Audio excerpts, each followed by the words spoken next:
Assalamualaikum warahmatullahi wabarakatuh. Salam sejahtera untuk kita semua. Shalom, Om Swastiastu, Namo Buddhaya, Salam Kebajikan. Perkenalkan, kami dari Angkatan 116, Kelompok 2, akan menerangkan sedikit materi wawasan kebangsaan dan bela negara mengenai Pancasila dan implementasi dalam kehidupan sehari-hari. Sebelum masuk ke materi, alangkah baiknya kita akan memperkenalkan diri masing-masing.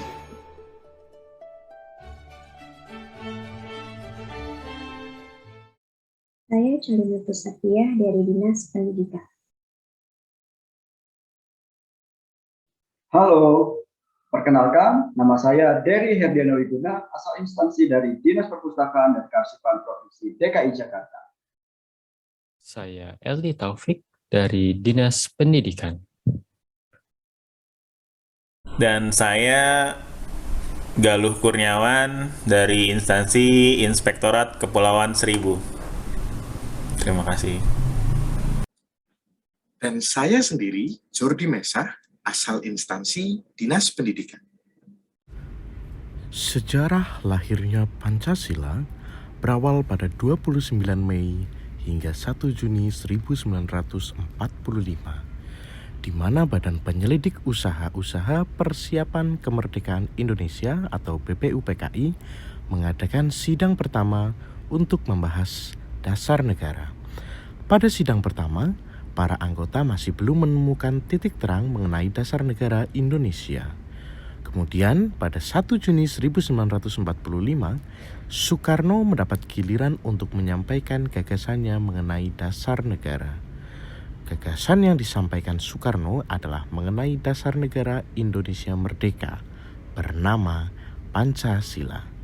Pidato yang tidak dipersiapkan secara tertulis tersebut diterima secara aklamasi oleh segenap anggota BPUPKI.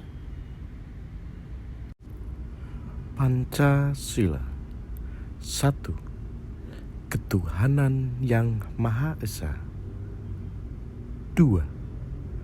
Kemanusiaan yang adil dan beradab.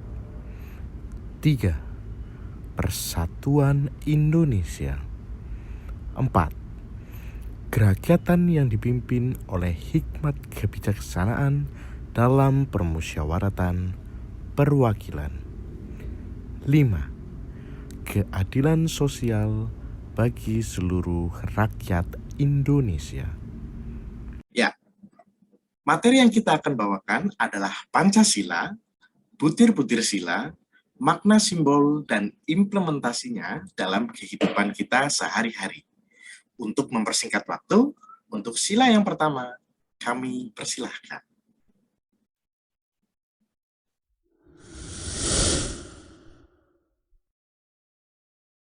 Pancasila sebagai dasar negara terdiri dari 5 sila. Sila ke-1 Pancasila berbunyi ketuhanan yang Maha Esa. Sila ini dilambangkan dengan bintang emas berlatar belakang hitam. Lambang sila pertama dimaknai dengan sebagai emas yang merupakan sesuatu yang dipancarkan oleh Tuhan yang Maha Esa kepada umat manusia. Sila pertama Pancasila memiliki makna bahwa di dalam kehidupan bermasyarakat, beragam kepercayaan dan agama dapat hidup berdampingan secara damai.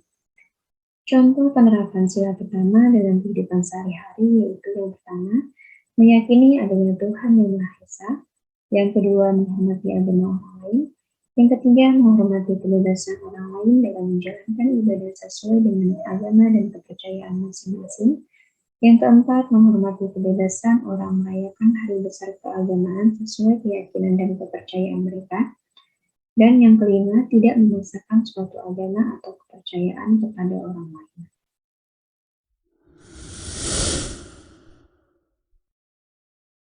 Pancasila sila kedua yang berbunyi kemanusiaan yang adil dan beradab. Maksud dari sila ini adalah wujud nilai kemanusiaan yang dimiliki oleh bangsa Indonesia. Berdasarkan ketetapan MPR RI nomor 2/MPR/1978, terdapat 10 butir nilai-nilai sila kedua, yaitu sebagai berikut. Yang pertama, mengakui dan memperlakukan manusia sesuai dengan harkat dan martabatnya sebagai makhluk Tuhan yang Maha Esa. Kedua, mengakui persamaan derajat, persamaan hak, dan persamaan kewajiban antara sesama manusia. 3. Saling mencintai sesama manusia. 4. Mengembangkan sikap tenggang rasa. 5. Mengembangkan sikap tidak semena-mena terhadap orang lain. 6. Menjunjung tinggi nilai kemanusiaan. 7. Gemar melakukan kegiatan kemanusiaan. 8. Berani membela keadilan dan kebenaran. 9. Bangsa Indonesia merasa dirinya sebagai bagian dari seluruh umat manusia. Dan yang terakhir, yang 10, mengembangkan sikap hormat, menghormati, dan bekerja sama dengan bangsa lain. Makna lambang sila kedua. Rantai emas merupakan perwujudan dari setiap manusia saling membutuhkan dan perlu bersatu sehingga bisa menjadi satu sistem yang kuat. Mengakui serta memperlakukan setiap orang dengan adil dan setara sesuai hak dan kewajiban asasi manusia. Dan selanjutnya yaitu implementasi dari sila kedua dalam kehidupan sehari-hari. Dari 10 butir sila kedua, saya memilih butir gemar melakukan kegiatan kemanusiaan. Indonesia merupakan salah satu negara yang sering terkena bencana alam.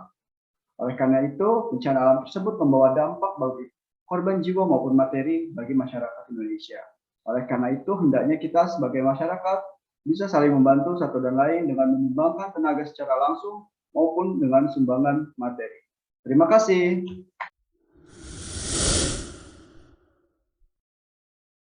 Sila ketiga, Persatuan Indonesia.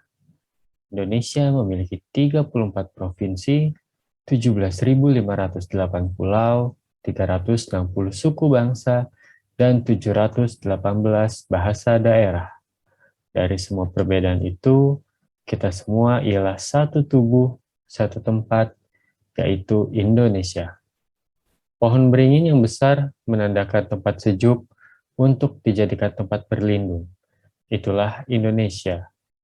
Persatuan Indonesia itu juga tentang kemampuan menempatkan persatuan, kesatuan, serta kepentingan dan keselamatan bangsa dan negara. Juga sanggup dan rela berkorban untuk kepentingan negara dan bangsa.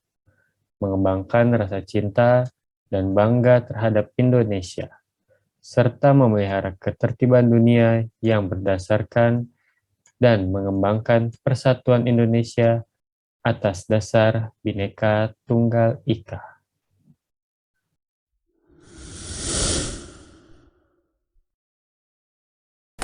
Dalam wawasan kebangsaan dan bela negara, Pancasila sebagai pemersatu bangsa dan negara. Pancasila sila keempat dengan kerakyatan yang dipimpin oleh hikmat kebijaksanaan dalam permusyawaratan perwakilan dengan lambangnya kepala banteng.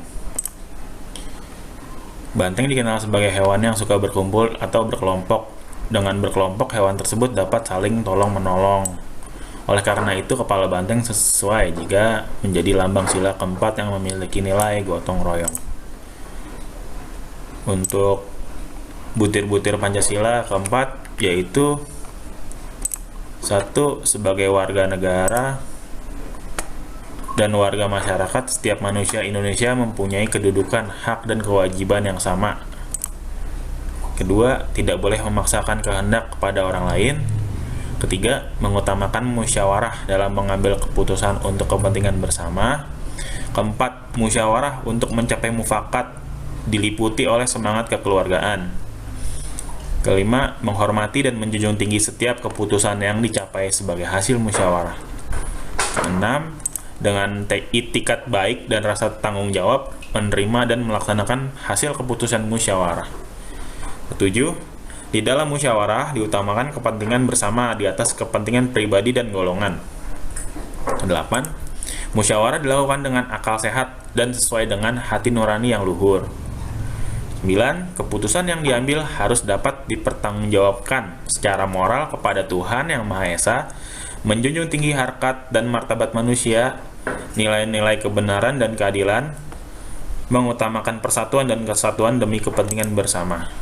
Dan terakhir 10, memberikan kepercayaan kepada wakil-wakil yang dipercaya untuk melaksanakan permusyawaratan. Baik, terima kasih.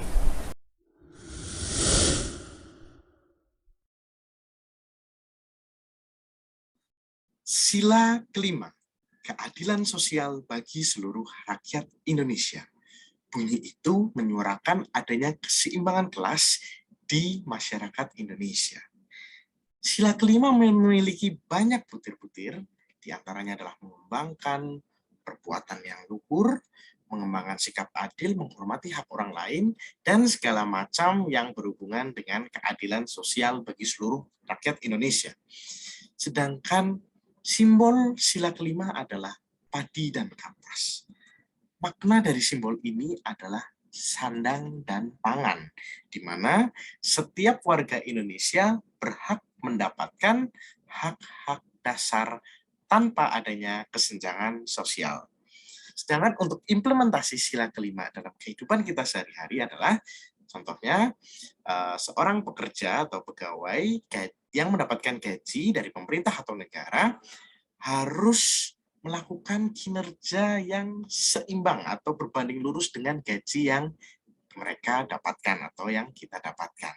Lalu yang kedua ada bekerja sama dalam melaksanakan sebuah pekerjaan tanpa membeda-bedakan rekan kerja, baik itu pangkat, golongan, jabatan, dan lain sebagainya. Lalu yang ketiga atau yang terakhir ada dengan kemampuan yang kita miliki atau dengan keterbatasan kemampuan yang kita miliki, kita masih bisa menolong orang di sekitar kita, baik orang terdekat ataupun orang yang tidak kita kenal. Terlebih dalam situasi pandemi COVID-19 seperti ini, di sana-sini banyak sekali orang-orang yang terdampak, orang-orang yang membutuhkan pertolongan dalam segi apapun, dalam konteks apapun. Dengan keterbatasan yang kita miliki, kita masih bisa menolong sesama kita tanpa membeda-bedakan suku, agama, ras, atau kesenjangan sosial apapun.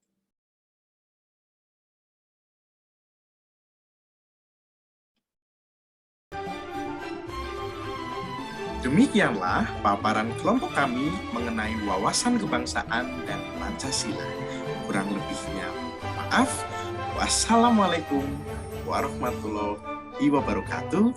Shalom, Om Swastiastu, Namo Buddhaya, salam kebajikan.